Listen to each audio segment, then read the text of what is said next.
ممبر پہ بات آ گئی ہے تو میں نہیں روکتا. عالم خواب میں میرا یہ مسئلہ تمہارے 8ویں امام نے حل کیا تھا. میں حدیث قدسی پڑھ رہا تھا کہ میدان کربلا میں اللہ نے حسین سے کہا انا اجزا بے کا یا حسین, حسین تیری جزا میں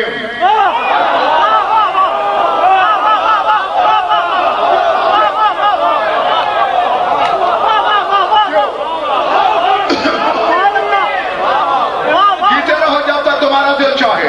اللہ کہہ رہے انا اجزا بے کا, میں تیری جزا ہوں.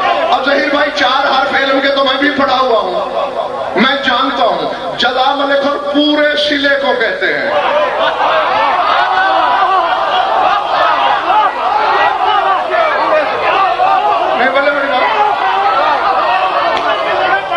پورے سلے کو, یعنی آپ نے ایک مزدور بلایا, یہ کام کرنا ہے, کتنے پیسے لوگے؟ 200. آپ نے 200 دیا, یہ جزا ہے. 150 دیا, یہ بخش ہے.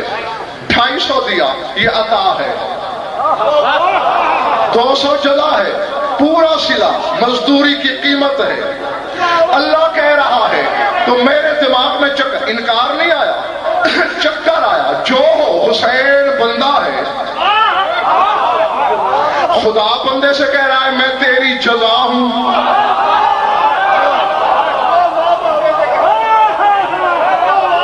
میں تیرا صلہ ہوں. 2 رکعت نماز پڑھی, استغاثہ کیا امام زمانہ سے.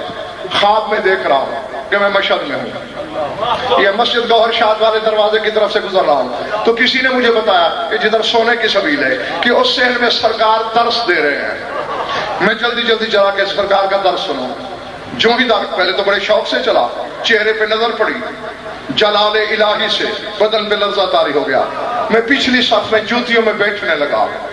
اچانک سرکار کی نگاہیں عالم خواب میں میری آنکھوں میں گڑ گئیں. بلا تشبیہ اس انگوش سے اشارہ کیا, آ گیا ہو. پر جہاں تک میری ہمت ہو سکی میں آگے بڑھا, لیکن ابھی کافی فاصلہ تھا, پھر میں بیٹھ گیا. درس چھوڑ کے مجھے فرماتے ہیں بڑے تردد اور فکر میں رہے ہو کہ اللہ نے اپنے آپ کو میری جد پاک کی جزا کیوں کہا ہے. تو نہ یہ حجت کا دیا ہوا جواب ہے, کسی عالم کا بشر کا نہیں. میں نے کہا سرکار آپ جانتے ہیں میں نے شک نہیں کیا, تحلیل چاہتا ہوں کہ ممبر سے پڑھ دوں اور مومن پوچھیں کیسے, تو جواب تو ہونا چاہیے. فرمایا تم نے سورہ نساء میں آیت نہیں پڑھی, اللہ کہہ رہا ہے فَإِذَا حُيِّيتُم بِتَحِيَّةٍ فَحَيُّوا بِأَحْسَنَ مِنْهَا أَوْ رُدُّوهَا. جب تمہیں کوئی تحفہ دیا جائے یا اس سے بہتر تحفہ دو یا ویسا ضرور دو.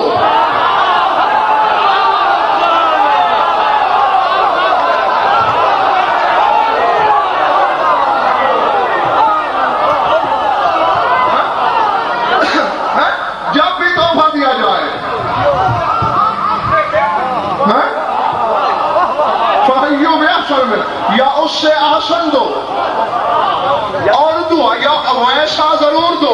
تو فرمایا میرے جد پاک نے اللہ کو توحید بچا کے تحفے میں دی.